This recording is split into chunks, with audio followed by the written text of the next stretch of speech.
Tonight, see how tax season affects college students. Plus, the Easter Bunny makes its way to Troy's campus. Stay tuned. Troy TrojanVision Nightly News starts now. From the high-definition digital production center on the Troy campus, with news from Troy University locations around the world, this is Troy TrojanVision Nightly News. Hello and welcome to Troy TrojanVision Nightly News for April 15th, 2014. I'm Felicia Payne. And I'm Courtney Addison. Thank you for joining us this evening. Today is, of course, April the 15th, and for almost all Americans, that means it's time to pay their taxes. However, when it comes to the annual chore of paying up to the government, does it really affect your typical college student? DeMarlo Phillips hit the campus earlier today to find out. In the United States, April 15th is a familiar day in which individuals' income tax returns are due to the federal government. It also brings the annual scramble to file returns in time. But some college students are unaware of what this day may bring. Today is the 15th, April 15th, 2014. It's Good Friday. I don't know. Tax day? National Tax Day? Oh, it's the day the last day to file your taxes, isn't it? I totally cannot. I would like to say that it's Earth Day. I cannot. Not really sure.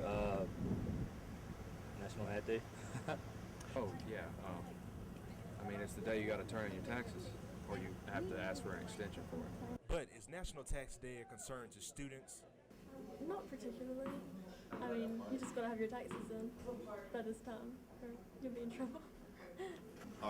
No, this is my first semester here, so I have to wait until next year to file my taxes. Okay. Nah, not right now. Not with me. Honestly, no, it doesn't, because I have no job. I'm not employed right now, so no. Well, I turned in my taxes like 2 months ago. To me personally, I mean, not really, because I don't really, pay for tax, but I'm pretty sure it's a concern to everybody else. I'm poor. I need my tax return, so I always do mine when I get them. So. I feel like it is, just mostly because it helps to provide for things like road construction and stuff like that, and buildings on campus and stuff. So. DeMarlo Phillips, Troy TrojanVision News. Once again, federal taxes must be filed by tonight at midnight. Even though Easter is this weekend, the children of Troy's University's faculty and staff have a chance to get an early jump on finding some eggs. Troy Student Government Association will hold their annual Easter egg hunt tomorrow at 5:30 in Janice Hawkins Park. The hunt is open to children of Troy University's faculty and staff between the ages of 1 and 8. There will also be an appearance from the Easter Bunny. Once again, the SGA Easter egg hunt will be tomorrow at 5:30 in Janice Hawkins Park. And Troy University is made up of a variety of people from a variety of different countries, and some of the faculty and staff, and some of them have interesting stories to tell. That's right, Felicia, and throughout the month of April, we're going to take a look at some of those individuals in our Trojan Profile series. Today, Hao Yuma introduces us to a Troy University student who, despite speaking Chinese as his first language, was able to get his work published in an area newspaper.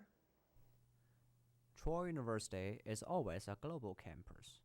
International students here are seeking for the success on their academic career.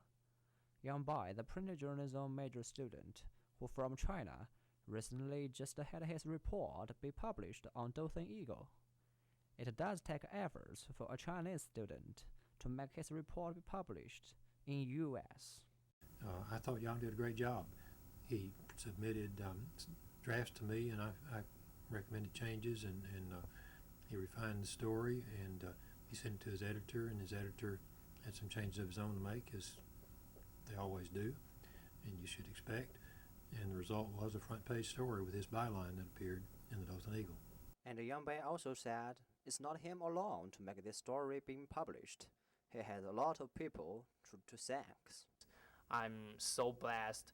Many people helped me a lot, such as my editor, the editor of Dothan Eagle, Mr. Clinton. He helped me a lot on this story about Geneva County sales tax increase. And my sources, they did a good job on this. Also, most importantly, I want to thank Professor Stewart. He's a very good professor. Even majored in print journalism, Young's understanding of what modern journalism is in today is not limited in his own area. I think social media such as Facebook, Twitter have a very big influence on journalism because a lot of people, the audience like us, teenagers, they don't like reading.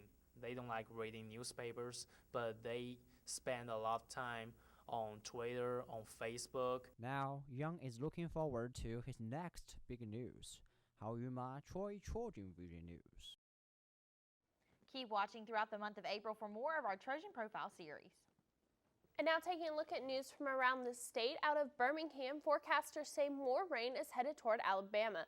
Promoting concerns about flooding, forecasters say temperatures will turn sharply colder after the rain passes, with temperatures below freezing forecasters in North Alabama early Wednesday evening.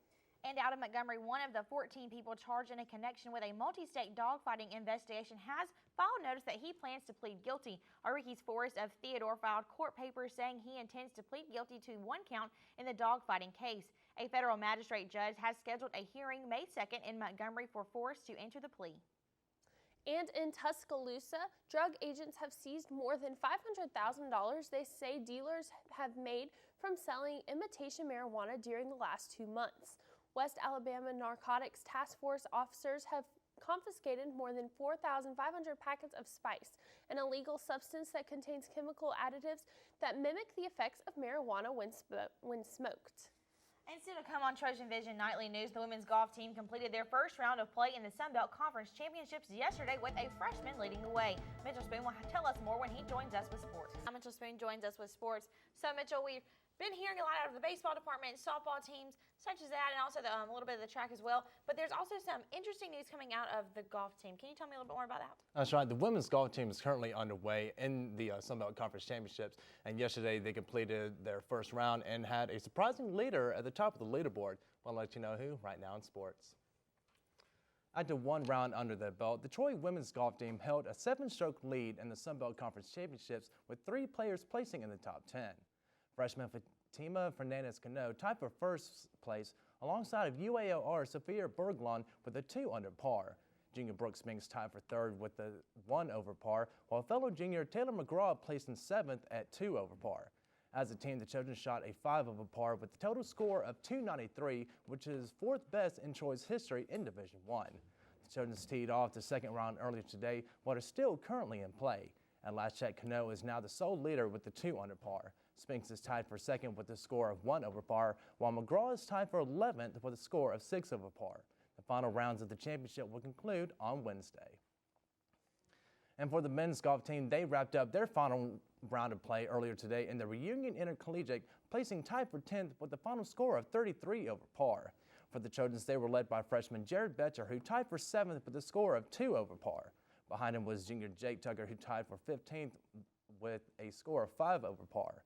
Junior Will Cloudis tied for 48th with a score of 12 over par, while another junior, Philip Brennan, tied for 57th with a score of 15 over par. Junior Luke Mosner brought up the rear, finishing 68th with a 22 over par. The Trojans will be back in action when they participate in the Sun Belt Conference Championships on April 21st through the 23rd. And the Sun Belt Conference announced earlier today the seeding for the Conference Tennis Championships. The Troy women's team earned a number 4 seeding, while the men's team earned a number 5 seeding. The tournament will be held at the City Park Tennis Center in New Orleans, with both teams playing on Friday. The women will face number 5 seed Texas State.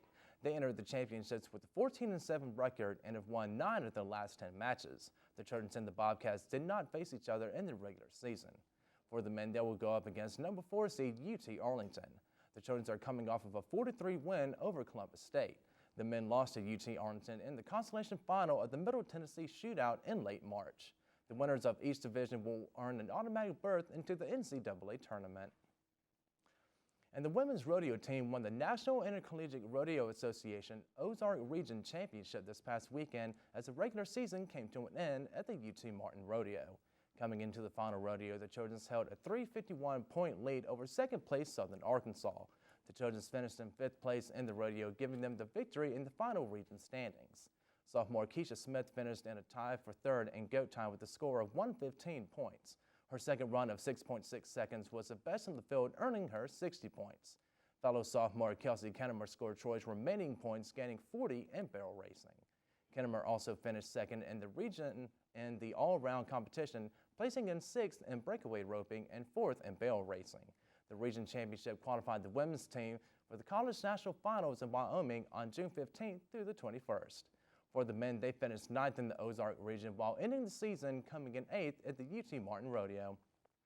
So, Courtney, Felicia, congratulations so far, to the women's golf team as they're, first place still as of right now in the conference championships. And hopefully, when the men get to their championships, they can also be just as good in coming away first. And, lastly, congratulations, of course, to the rodeo team. They've had a great year, and hopefully they can continue with that success when they go into the college national finals in June. Absolutely. Also, congratulations to the rodeo team, and hopefully everyone can keep up the good work and keep that momentum going, and keep the season going strong. Thanks, Mitchell. Thank you.